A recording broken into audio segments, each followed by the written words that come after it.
You'll never guess who we've got behind this small billboard here. Ladies and gentlemen, Wayne Fontana. Hello, Susie.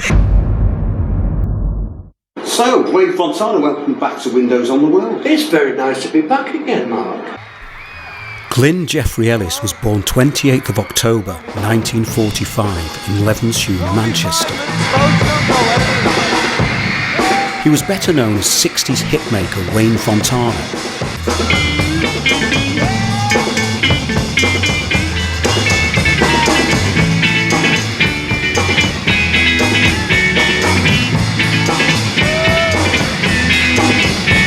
The purpose of a man is to love a woman, and the purpose of a woman is to love a man. So come on, baby, let's start today. Come on, baby, let's play the game of love, love, la, la, la, la, la. I can only remember as a kid at school, it must have been in my mind for years and years, because every time the employment officer came round and said, and what would you like to be when you leave school?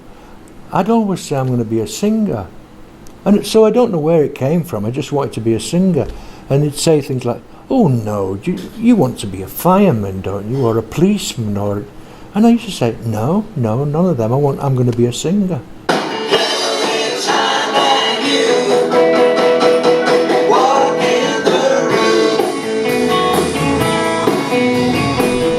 I left school, and then my dad used to take me round to bars. You know, you weren't allowed at 15, but if I just went in for the competition, I was allowed to go in. So he'd drive me round, and I'd go in and be a piano player. And I remember I used to sing Frank, I remember you, and I used to win. And in those days I won a £5. And I thought, this is not bad, because my wages then were only £2.7 and 6 a week. The initial ones were package tours with people from all over, Roy Orbison, Del Shannon. You know, they'd have an American top in the bill, and then some English acts, and then obviously the Beatles took off, and they were topping bills. But they were fabulous. We used to get driven round then in coaches and looked after. Now we have to make our own. Well, it's amazing, isn't it? So going full circle with it all. Yeah. But I enjoy it. As I said earlier, I enjoy it more now, being 42, than I did when I was 16.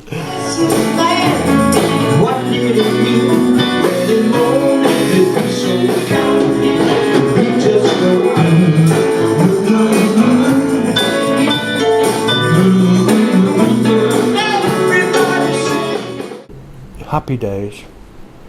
We had the lovely Jimmy Savile. Enough said. Welcome to January the 1st, 1964. It's 6:34 p.m. and it's a programme that you've never heard of before. It's called Top of the Pops, and there's the charts.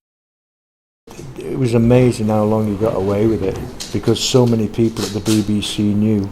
Quite a few people who were going to say something, all of a sudden they died. What I'm going to try and do tonight is bring back a few memories. Memories of when you had memories. I was a law-abiding citizen until I was 59.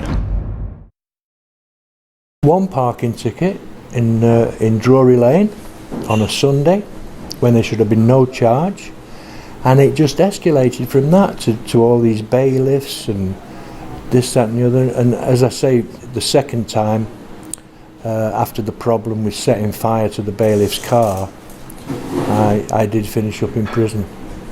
I just lit the lighter, and it wouldn't light. And I thought, this is typical. I'm clicking away, and he's going. What I did, fucking hell, and I threw it. Yeah. I threw it on the bonnet, and it lit. Honestly. Yeah. You spent 6 months in prison for that? I certainly did. They said I could have been done for murder, well, attempted murder. I said, no, if I'd wanted to murder him, what I would have done, I would have put a match in his petrol tank at the back. I said I did give him a fair chance by just setting fire to his bonnet. Yeah. It gave him chance to leg it, which he did.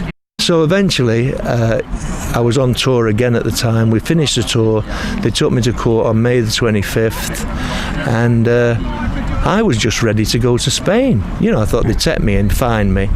And he says, well, I dressed up a little bit as the woman of justice. You know, I had a little crown and scales of justice and a sword. Yeah. And a little a little Roman thing on I had. Yeah. So I walked in the court like this. And the judge wasn't too keen. I think it was due to the fact I was putting things on the internet that the establishment didn't like. And that's when I turned into public enemy number one. It seems to have taken over my life. You know, so I've got to know the ins and outs of what everybody's doing. Strange. Yeah. That does happen though, doesn't it? Because when you start looking into things, you want to go deeper and deeper. You do, and yeah, exactly. And then you look into it and you find out that wasn't right and that wasn't right. But you try and tell your mates and you're a nutcase. After the success of Home, you get loads of songwriters selling the songs because they think, obviously, he just had a number 3 record. He's going to have another one. How wrong they were. No, we did pretty well. And believe it or not, this was a worldwide number 1 hit, except for England. We only got to number 2 with this in England, but we were beaten by a far superior song. The Singing Nun singing.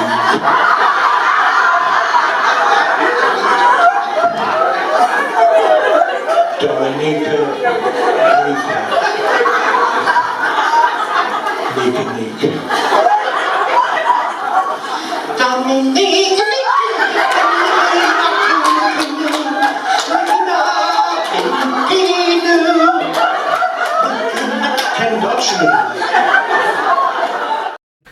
So, when you're on tour and mixing with your contemporaries from the 60s and the 70s and all that, what reaction do they generally have when you talk about this stuff? Oh, here's Wayne again. He's going to give us all that New World Order crap. And you think, oh, well, am I wasting my time even mentioning it? You know, it's only in conversation. And they'd rather talk about football and, you know, you think, oh, what a waste of space. You know, and it's, oh, Manchester United did this. And you think, what a load of crap. Who cares? You know, who cares about Manchester United and Manchester City? And then you look, you think, this is it. They're just programmed.